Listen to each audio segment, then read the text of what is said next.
बिस्मिल्लाहिर्रहमानिर्रहीम। अबूदु वैयक नस्ताइन। अस्सलाम वालेकुम प्यारे दोस्तों, आज की video that's a very important video, क्योंकि बहुत सी बातें होती हैं हमें पता नहीं होती, इस्लाम से रिलेटेड होती हैं, जो कि हमारा दीन इस बात की इजाज़त देता होता है और जिसको हम बुराई समझते हैं हमें पता नहीं होता कि ये बात इस तरीके से है। तो आज एक अहम ही वीडियो के साथ हाजिर हुई हूँ। होप्स हो कि आपको पसंद आएगी। ठीक है, कमेंट बॉक्स में अपनी राय का इजहार लाजमी कीजिएगा। I will wait.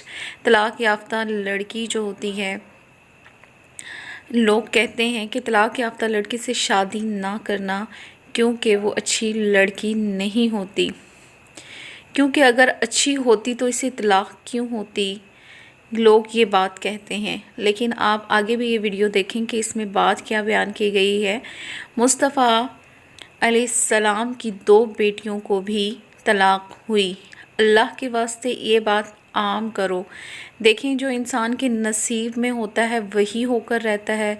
लेकिन आप किसी की मतलब कि किस्मत से किसी तरह से कोई बात ना जोड़ें।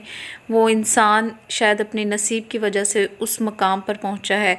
बहुत सी बहनों की ज़िंदगियां तबाह हो चुकी हैं। काइंडली वीडियो को लाइक करें, कमेंट करें, शेयर करें।